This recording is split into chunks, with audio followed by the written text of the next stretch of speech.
Greetings! This is the instrument sidekick video for the Alto Saxophone, page 11, First Notes. First Notes. There's also a first song over here that we're going to learn to play. We're going to learn some notes and we're going to learn to play some songs. Okay? So, this page is only going to really be useful if you're getting a sound, alright? If you're not getting a sound yet from the embouchure page, don't worry. Skip this video, get to read maintenance and all the putting away the instrument pages. Learn that, okay? And then during a Zoom meeting, we'll help you get a sound. Once you get a sound from the embouchure page, then you'll want to learn how to make specific notes, all right? Now, every note has a different fingering and a different spot on this staff, all right? So we're going to just start with just 3 at first, all right? And then we'll see if we can play a song, all right? So over here, you'll see a little picture of the saxophone with a reminder of what keys not to press and where your first, second, and third fingers go. All right. You do not see a picture of where the octave key is. It should be pretty obvious. It's the only one right next to your thumb. So first we have the staff going across the page. You see the letter names, and then you see the circles and specific spots on the staff where those letter names exist, okay? All notes are circles on a staff. So if you see a circle, it's going to mean to play something. All right. Other shapes mean different things, okay? But circles mean to play. Now, if you see a circle with the middle line of the staff going through the center of it, okay? Whenever a line goes through the center of the note, it's called a line note, okay? And if the middle line goes through the center of it, middle line of the staff, okay? You've got a B, all right? Now, if you see a note without a line going through it, it's called a space. Line, space. So this note's on a line, this note's on a space, this next note is on a line. If you said line, you were right. All right? So this one's on a space. Okay, now there are 4 spaces, and you always count from bottom up, 1, 2, 3, 4. So the second space from the bottom, all right, is A. Okay, so if a circle is on a space, so no lines going through it, and it's a second space from the bottom, you have an A. And if you have a line going through it, but it's the second line from the bottom, that's a G. So B and G look a lot alike because they both have lines going through them. But B's on the middle line and G's on the second line from the bottom. Okay? Now, underneath each of these notes, it tells you what fingers to press down. Okay? You press down your first finger and hold the first finger down to make a B. You press your first and second finger down and hold them down to make an A. And then fingers 1, 2, and 3 all down, and you hold them down to make a G. Notice none of them have an O there, so no octave key. All right. Now you also see here that to start every sound, you should start with that thu.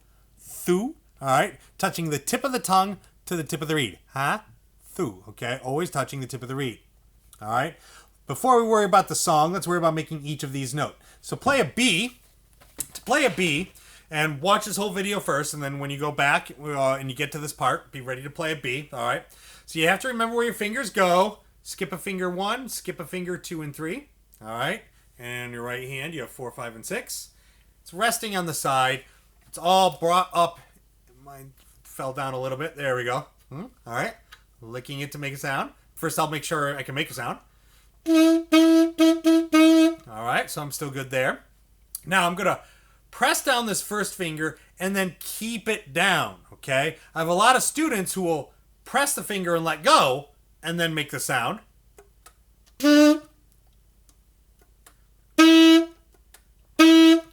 Huh, go figure. It doesn't sound like a different note, all right? So you have to hold that finger down and keep it down while you tongue and blow. Okay? Now to make an A, you need your first finger and your second finger down. Both those fingers. Remember, don't press those keys that are in between. All right? First and second fingers are down to make an A. Both fingers. Don't press them down and let go. Do not switch to your second finger and then only have your second finger down and not your first finger. All right? You need both first finger and second finger pressed down and holding the keys down the whole time you make a note. So here's a B and an A. Now we're going to try and switch between them. Now, when you switch between B and A, I see a lot of students pick up their B finger and then bring down both A fingers. And then when they go back to the B, they'll pick up both fingers and then bring down the B finger. There's no need to do that. Keep your B finger down, since the first finger needs to be down for B and A. Keep it down. Add the second finger to make an A, and then take away the second finger to go back to the B, but keep that finger down the whole time. So we're going to go B, A, B, A, B. Okay? I'll say it again. B, A, B, A, B. Goes like this. I'll do it again. All right. So there we are. We got B's and we got A's. Now G has all three fingers down. All three fingers. Okay? So when I go to make a G, I press down all three fingers. Don't skip to just your third finger and not press the other two fingers. That doesn't work. All right? You have to have all three fingers down, holding it down. Don't press them and let go and blow. All right? Press the fingers down, hold the fingers down, and then tongue through and blow your note. So here's a B, an A, and a G. Okay, never once am I pressing the octave key. If you're getting a note that sounds too high, all right, that means one of two things. Maybe your jaw has not dropped, or maybe something's wrong with the octave key. All right, told you they bend pretty easily. All right, you're still getting a G, but you're getting a high G, which is exampled on the bottom of the page, what high G, high A, and high B look like.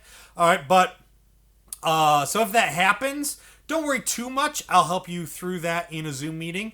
All right, for right now, just make sure you've got the sense that you have a B, A, and G. Now let's switch between A and G, okay? Let's practice going between A and G. So you're going to have your first two fingers down.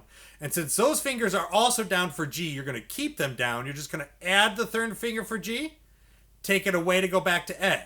So we're going to go A, G, A, G, A. Practicing keeping these fingers down and tonguing the beginning of each note. Here we go. I'll do it again. Good. Now, we're going to go back and forth between B and G. Now, B, you have to add two fingers for G, but don't add the two fingers and take away the B finger, okay? You're going to need all three fingers for the G, so we add these two. When we go back to the B finger, we're going to take these two away. So now we're going to B, G, B, G, B. All right, here we go. I'll do it again. All right. Now you can switch between all the notes. So let's look at hot cross buns. All right. Now, a lot of students think they have to memorize their songs. You do not have to memorize any of the songs unless I tell you to, okay? So this song, you can totally be reading it, and you're better off reading it because usually if students try to memorize it, they tend to memorize it wrong, and then they play it wrong for me in their classes. All right, so make sure you're actually looking at it so you know what's going on. Now, the first line of hot cross buns, okay, which is over here on your page, all right? So you're looking at that. And the first line says B-A-G. Spells bag. Ha! Neat. But we're not actually grabbing a bag. Don't grab a bag, all right? You're going to play a B, play an A, and then play a G. Now, you see a lot of extra dashes at that G, and that means I want that to be a longer note. So you're going to play B, tonguing through. Then you're going to play A, tonguing through. Then you can play a really long G, tonguing through, and letting that G just keep going, all right? So it's going to B, add a finger to A, and then add a finger to G. Sounds like this. All right. Now, you can just practice that. Keep working on being able to do that. When you're ready to do that, then go on to the second line. And the second line is just like the first line. So why don't we do both lines? We're going to do the first line and the second line. It's just doing the same thing 2 times in a row.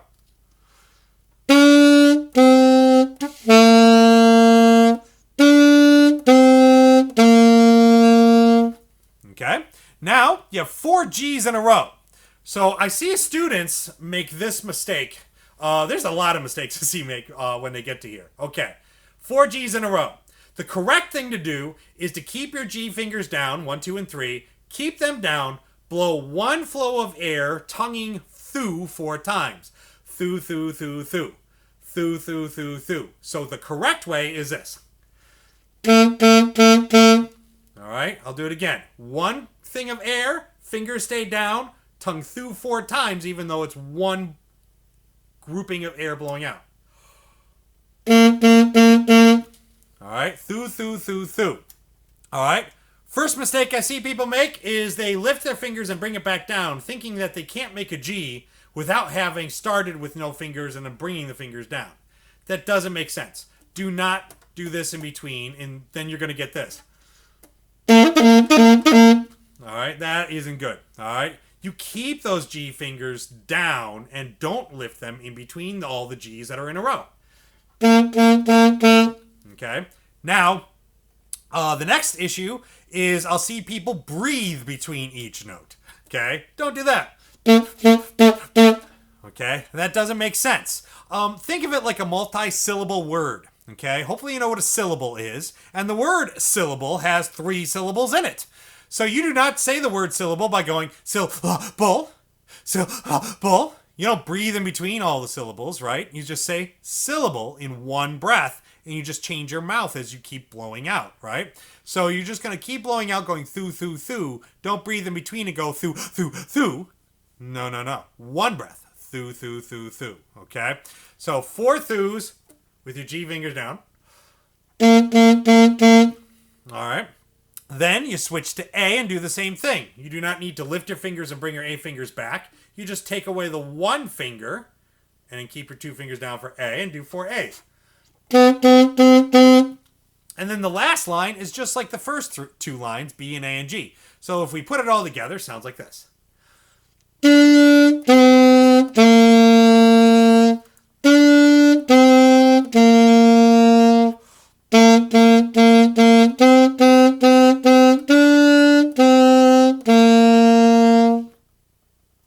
And rest position. Okay? Usually, when you are done with the song, you keep in ready position for without making sound, without blowing and making sound, for a small pause, and then you go to rest position.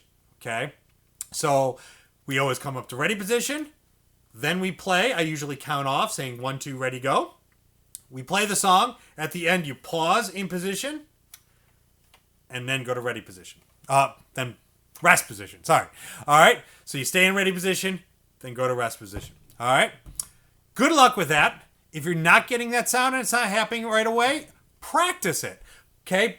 Practicing is repeating it over and over. And you don't have to repeat the whole thing over and over. You can practice the just 2 notes, 1 note, 1 line at a time, maybe half of it. Okay. Or you can practice the whole thing all through it. But it is important that it's repetitive. And the students that I see when they first try and figure something out in front of me often get the repetitive thing wrong, okay? Here's what they do wrong, okay?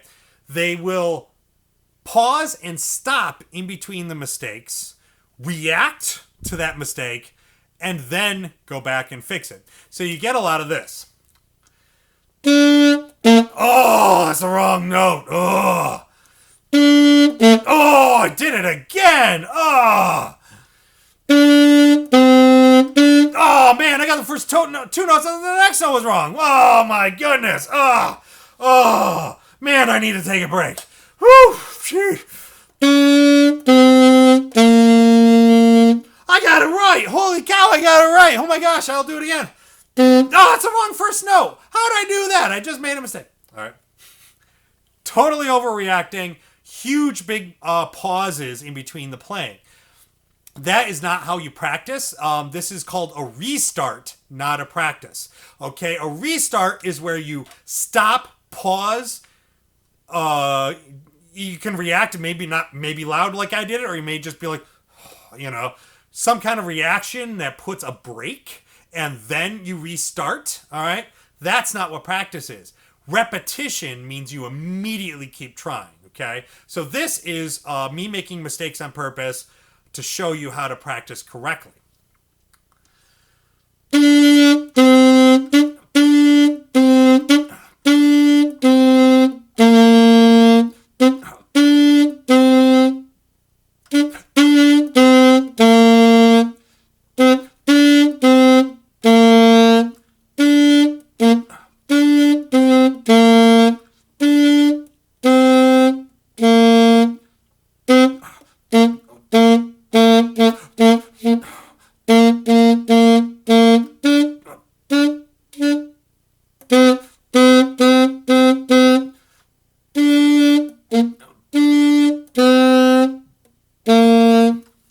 Okay, so now I played the whole thing, but I did tons of mistakes all through it. It was not correct and perfect at all. Okay, but I repeated over and over. Sometimes I started the line over. Sometimes I just tried to fix the one note and keep going. Sometimes I just started the line over. Sometimes I started completely over. Sometimes I just started that section over to breathe right or tongue right. Okay. Repetitiveness, though. It's got to be very repetitive when you practice. All right. So repeat, repetitive practice. All right. And work on it. Do your best. And if you're not getting sound, it's okay. It's not the end of the world. Don't worry. We'll have Zoom classes. We're going to help you out. I guarantee you're going to learn how to play hot cross buns before the end of the year. I know you will. All right. So we'll figure it out. Don't worry too much. If you're having too much trouble with it, though, do skip to the next videos for reed maintenance and keeping the instrument clean and putting it away. All right. Because those are very, very important. And then you can come back to this video and then work on mastering it before the next songs. Okay. So practice, practice, practice. Good luck. May the force be with you.